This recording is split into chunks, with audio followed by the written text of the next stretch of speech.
Hello, my name is Sarah. Welcome back to my channel. I am coming on here super quickly before work to talk about the Women's Prize for Fiction shortlist and my reaction to it. The shortlist was released at midnight Pacific time last night, so I watched it just before bed, and so I haven't had too much time to formulate my thoughts. So if this video is a little bit messier than my usual videos where I do take a little bit of time at least to think about what I'm going to say, that is why. So the shortlist, I'm sure you've seen it, but if not, I will quickly reiterate the 6 books that have made it on, and they are Enter Ghost by Isabella Hamad, River East, River West by Aubrey Lescure, Brotherless Night by Vivi Ganeshananthan, Restless Dolly Maunder by Kate Grenville, The Wren by Anne Enright, and Soldier Sailor by Claire Kilroy. I've read half this list, and I've spoken about some of these books in my shortlist prediction video. I was very excited to see Enter Ghost by Isabella Hamad on there. I just finished it last night after the prize was released. I had about 30 pages left after the shortlist was announced. And yeah, I really loved this one. I enjoyed it quite a bit from the start, and I knew that this was going to be one that I was going to enjoy pretty much throughout.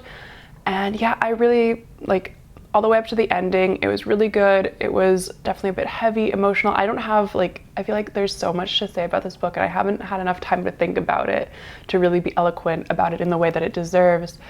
But it really hit me. The main character, Sonia, is doing this play, Hamlet, with a group of Palestinian men, and they are coming across so many barriers by Israeli occupation forces, and it is just so beautifully told. I love the writing style.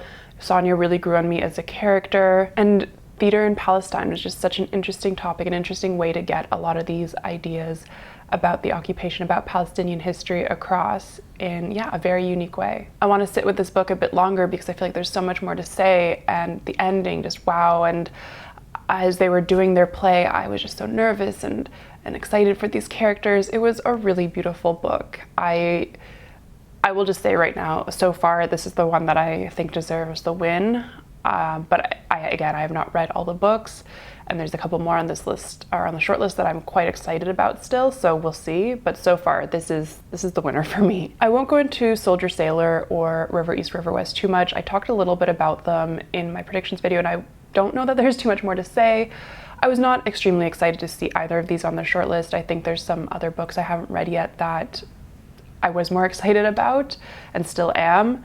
However, they're good books. They're definitely not bad books. I wasn't disappointed. I definitely don't think they're undeserving of a shortlist. I don't know that I think they're deserving of a win. I will say I think the writing in Soldier Sailor is a bit better, a bit more compelling, and just more mature and interesting sounding.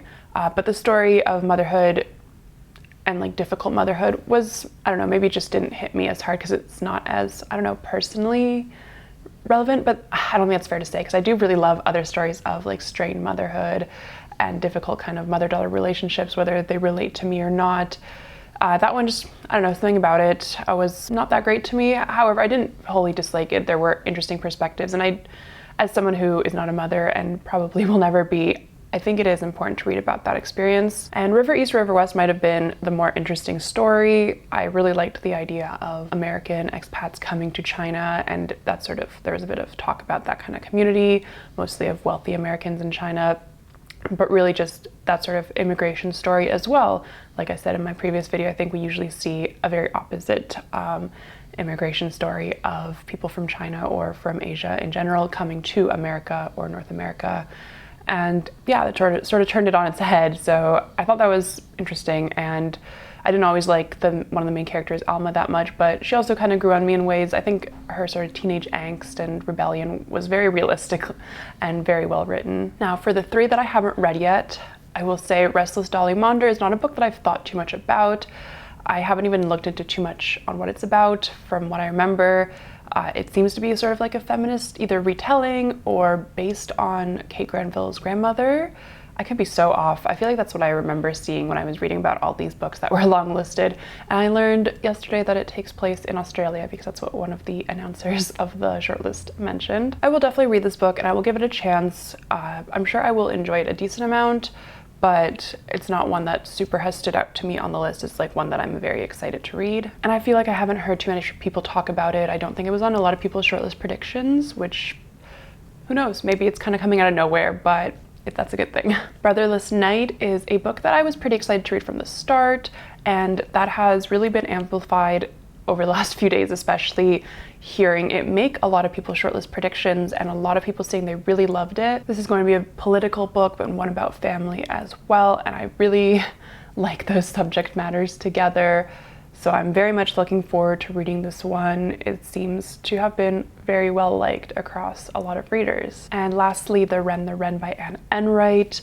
I was quite excited to read this book from the start. That excitement has waned a little bit because a lot of people I've seen say that they just didn't connect with it in the way that they expected to, that the story idea was quite interesting, but ultimately fell a bit flat, that the two main characters, the mother and the daughter in this book, just didn't even interact with each other in the way that maybe people thought they would. So I'm still mostly looking forward to this one because I think the subject matter is interesting. This one might have more of that strained mother-daughter relationship that I enjoy reading about. However, I don't know that I'm as excited, but it might be the next book that I read. I already have it borrowed from the library, so I should probably get to that one soon. I was both surprised and not surprised to see it on the shortlist. It was on quite a lot of people's predictions videos that they believed this one would make it in. Anne Enright is probably one of the more well-known authors on this list. However, just after seeing some people say that they didn't end up connecting with it too much, I wondered if maybe, I don't know, maybe it wouldn't be a shortlist kind of book, but Anne Enright has been on the shortlist before, so maybe it's just her turn again. Overall, the shortlist, it was, I don't know, a bit of a surprise. I did think we might see Hangman on there. It's such a unique and creative story, and obviously I'm a bit biased because I liked it. I know not everyone felt the same as I did, but I just thought there was something about it that just made it so, I don't know, so different from a lot of other books and just really well told and written. And I don't want to say for sure, I think it's the author's debut, but I'm not 100% sure. Overall, I really enjoyed it. I was hoping to see it on the shortlist. I could have honestly seen that one as a winner just due to the subject matter and how it was written, but I guess not. And Then She Fell by Alicia Elliott is another one that I talked a lot about in my predictions video and just really enjoyed, and also kind of thought we might see on the shortlist. I thought it was also quite unique. I know I keep saying the word unique, but I truly think so. Just the way that the story was told and all the elements brought into it, sort of, I don't know, paranormal, magical realism that you're not sure if it exists or doesn't. I really liked it. Another book that I've been excited to read from the start, but that I didn't necessarily expect to gain too much traction, is In Defense of the Act by Effie Black. However, I've seen quite a few people talk about that one and say that they liked it, put it as a shortlist prediction.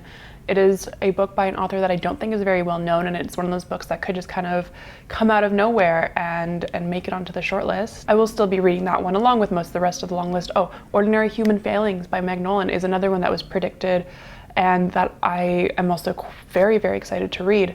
So yeah, I will be reading all these. I will probably prioritize The Wren and Brotherless Night and Restless Dollymander. However, when I get a chance to get to the other ones, I'm looking forward to reading a lot of them still. It is a nice feeling to already be done half the shortlist though. There's just 3 more books that I need to read before the long list is announced sometime in June. So I'm very confident I can do that, and then I can hopefully make a good winner prediction video or just really think about that. I remember last year I liked pretty much all the books on the shortlist, and I really said, like, if any of these win, I did have a couple favorites, but I did think if any of these win, I will be pretty happy. The one that I maybe liked the least won, although I did still enjoy it a decent amount, so I was not overly disappointed. It was just kind of funny.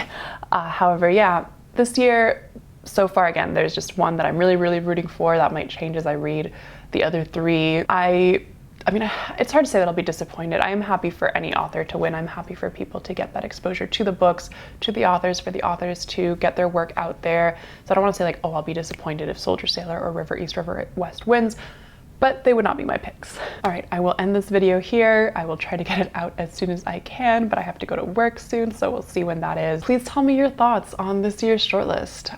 I would love to hear them.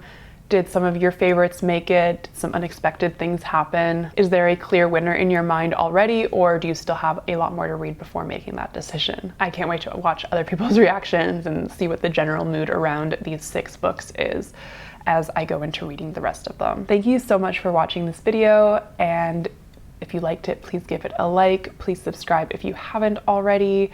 Share this video with a friend. That all means so much to me. And happy reading, everyone. I hope you enjoy the shortlist, and I will catch you all later.